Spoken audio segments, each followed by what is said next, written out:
Assalamualaikum warahmatullahi wabarakatuh. Kami dari kelompok 1 akan menjelaskan mengenai manajemen ASN. Yang pertama, kegiatan belajar 1 adalah kedudukan, peran, hak, dan kewajiban serta kode etik ASN. Yang pertama adalah kedudukan ASN. Pegawai ASN berkedudukan sebagai unsur aparatur negara. Undang-Undang Nomor 5 Tahun 2014 tentang Aparatur Sipil Negara memiliki konsep untuk membangun birokrasi agar semakin profesional. Karena kedudukan atau status jabatan ASN dalam sistem birokrasi selama ini dianggap belum sempurna untuk menciptakan birokrasi yang profesional. Pegawai ASN melaksanakan kebijakan yang ditetapkan oleh pimpinan instansi pemerintah yang berkedudukan baik di daerah, pusat, atau luar negeri. Namun ASN merupakan satu kesatuan yang tidak boleh terpecah. Kedudukan ASN juga harus bebas dari intervensi dan pengaruh golongan dan partai politik. Yang kedua adalah peran ASN.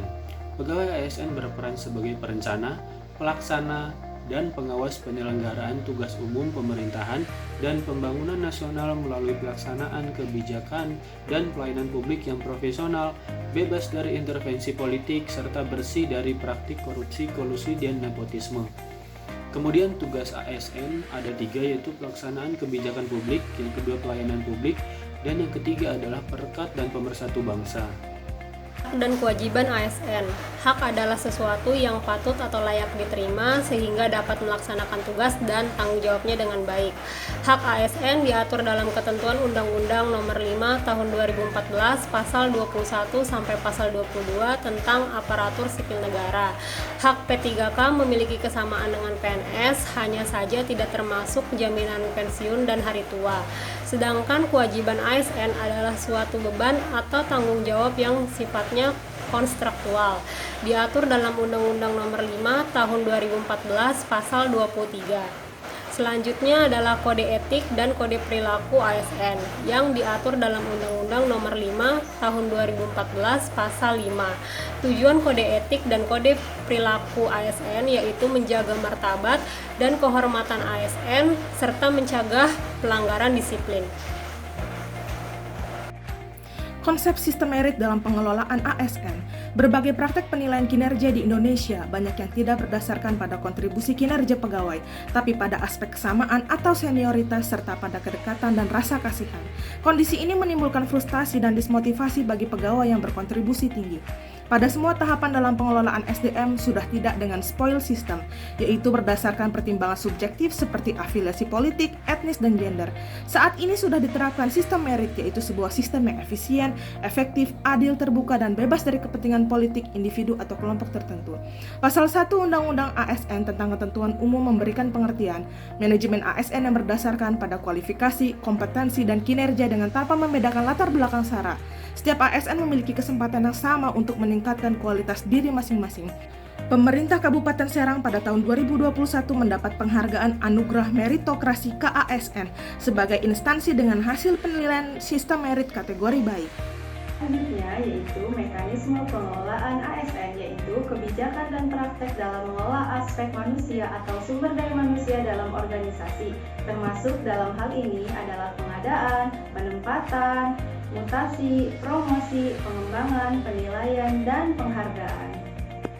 Mekanisme pengelolaan ASN yang pertama adalah manajemen PNS, yang kedua manajemen P3K.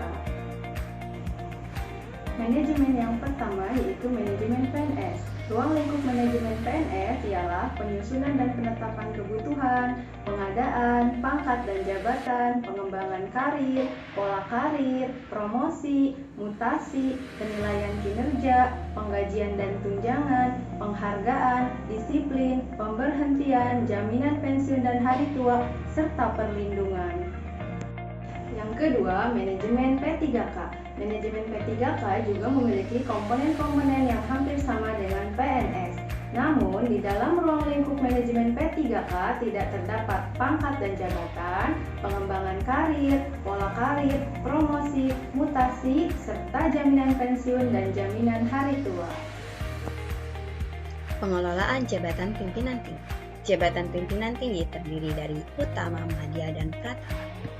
Seleksi jabatan pimpinan tinggi dilakukan oleh panitia seleksi yang memiliki pengetahuan, pengalaman, kompetensi, rekam jejak, integritas moral, dan netralitas. serta seleksi jabatan pimpinan tinggi harus memenuhi syarat kompetensi, kualifikasi, kepangkatan, pendidikan dan latihan, rekam jejak jabatan, dan integritas, serta persyaratan lain yang dibutuhkan sesuai dengan ketentuan peraturan perundang-undangan.